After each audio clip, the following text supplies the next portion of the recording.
तर शिक्षक मित्रांनो, आज आपण या ठिकाणी EMDM मध्ये बॅकडेटेड डाटा कसा भरायचा याविषयीची माहिती पाहणार आहोत. अगदी बारकाईने पाहिल्यात आपल्याला सहज ही गोष्ट लक्षात येणार आहे.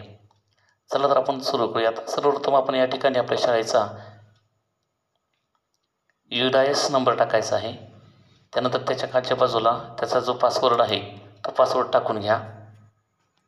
पासवर्ड टाकल्यानंतर खाली जो कॅप्चा आहे तो कॅप्चा या ठिकाणी टाकून घ्यायचा आहे.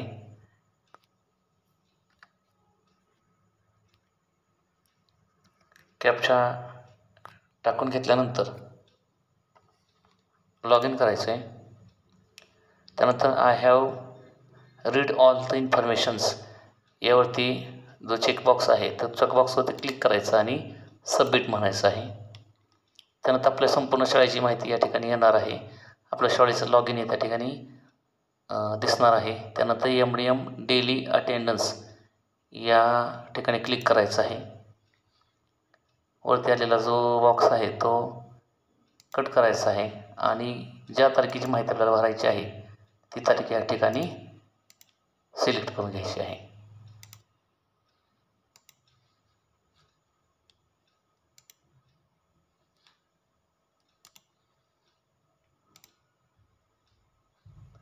समजा ही 2 तारीख आहे. 2 तारखेची माहिती तर ऑलरेडी भरलेली दिसते. पण समजा 2 तारखेची माहिती नसली भरली तर त्या ठिकाणी आपल्याला माहिती भरता येणार आहे. मागील महिन्यातली माहिती भरायची असेल तर या ठिकाणी महिन्याचा जो कॉलम आहे वरच्या बाजूला त्या ठिकाणी जायचं आणि मागील महिना सिलेक्ट करायचा आहे. त्यानंतर आपण आपल्या पुढे या ठिकाणी त्या महिन्याचं कॅलेंडर ओपन होणार आहे आणि आपण कॅलेंडरवरती दिलेल्या तारखेवरती क्लिक केल्यानंतर आपल्याला कोणत्या तारखेची माहिती भरायची राहिली आहे हे लगेच लक्षात येणार आहे. आता या शाळेने सगळीच माहिती भरलेली आहे त्यामुळं काय अडचण नाही. परंतु तुम्ही अशा पद्धतीनं तारीख सिलेक्ट करून ही माहिती भरू शकताय.